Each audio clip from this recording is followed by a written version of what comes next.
কেটে যাচ্ছে শঙ্কার মেঘ, আরো অপ্রতিরোধ্য হয়ে উঠেছে সেলেসাওরা। নরওয়ের বিপক্ষে রাউন্ড অফ 16 এর গুরুত্বপূর্ণ ম্যাচের আগে এবার বড় সুখবর পেল ব্রাজিল ফুটবল দল। যেই সংবাদের অপেক্ষায় ছিল তাদের ভক্তরা। কোয়ার্টার ফাইনাল নিশ্চিতের পথ আরো বেশি সহজ হয়ে গেল পাঁচবারের বিশ্ব চ্যাম্পিয়নদের।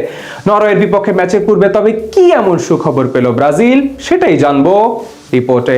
সকল শঙ্কা, অনিশ্চয়তা ও পিছুকতাকে পাশ কাটিয়ে রাজকীয়ভাবে শেষ 16তে পা রেখেছে ব্রাজিল ফুটবল দল। এখন অব্দি অপরাজয় থেকেই নকআউটে এসেছে পাঁচবারের বিশ্ব চ্যাম্পিয়নরা, যেখানে তাদের পরবর্তী প্রতিপক্ষ হতে যাচ্ছে নরওয়ে। মঙ্গলবার রাতে আইভরি কোস্টকে বিদায় করে শেষ 16তে এসেছে আর্লিং হল্যান্ডের দল। আর তাদের বিপক্ষে মাঠে নামার আগে এবার বড় সুখবর পেল ব্রাজিল। আগামী 6 তারিখ বাঁচা মরার লড়াইয়ের আগে যেই দুশ্চিন্তায় ছিলেন কোচ কার্লো আনচেলত্তি, তা দূর হয়ে যাচ্ছে অনেকখানি। অবশেষে বড় স্বস্তি ফিরছে সেলেসাও শিবিরে। এবার বিশ্বকাপে শুরু থেকে নানান কারণে আলোচনার মাঝে ব্রাজিল স্কোয়াড ঘোষণা থেকে শুরু করে এখন অব্দি বেশ কিছু বিষয়ে তাদের নিয়ে হয়েছে জোরে সোরে আলোচনা। টুর্নামেন্টের প্রথম ম্যাচে মরক্কোর বিপক্ষে ড্র করাতে অনেকেই তাদের গ্রুপ পর্বে শেষ দেখে ফেলেছিলেন, তবে পরের দুই ম্যাচে ঠিকই কামব্যাক করে সবকিছুর জবাব দেন ভিনিসিয়াস জুনিয়ররা। এছাড়া নকআউটের প্রথম ম্যাচে এশিয়ার শক্তিশালী দেশ জাপানকে হারিয়ে এখন পরের রাউন্ডে অবস্থান করছে হলুদ জার্সিদারিরা। সেখানেই তাদের প্রতিপক্ষ নরওয়ে।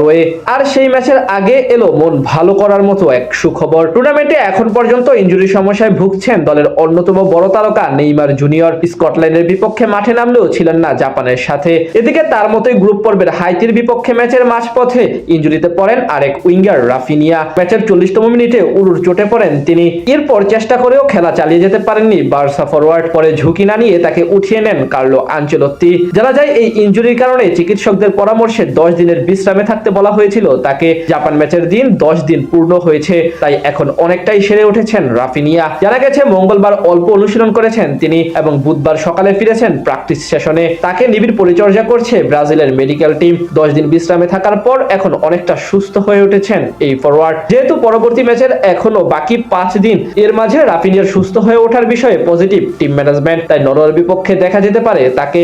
বর্তমান দলে ভিনিসিয়াস জুনিয়রের পরেই সবচেয়ে গুরুত্বপূর্ণ সদস্যের মধ্যে একজন রাফিনিয়া। গেল 3 ম্যাচে তার পজিশনে খেলেছেন তরুণ উইঙ্গার রায়ান। তিনি অবশ্য মোটামুটি ভালোই করেছেন, তবে রাফিনিয়ার অনুপস্থিতি এবং অভিজ্ঞতা মিস করেছেন ভক্তরা। তাই বড় ম্যাচে যদি এই ফুটবলার ব্যাক করেন সেটা দারুণ ব্যাপার হবে ব্রাজিল ভক্তদের জন্য। এছাড়া এই ম্যাচের আগে সুস্থ হয়ে যেতে পারেন নেইমার জুনিয়র। আগের চেয়ে বেশি গেম টাইম নিয়ে মাঠে নামন হতে পারে নেইমারকে। সব মিলিয়ে বলা চলে নিজেদের সেরা কম্বিনেশন নিয়েই আগামী ম্যাচে মাঠে নামতে প্রস্তুত হচ্ছে ব্রাজিল। যদিও নতুন করে মিডফিল্ডার লোকাস পাকেতার চোট পাওয়া খানিকটা অস্বস্তি বাড়িয়েছে ব্রাজিল শিবিরে, তবে রাফিনিয়া ব্যাক করলে অনেকটাই সহজ হয়ে যাবে পরের ম্যাচ।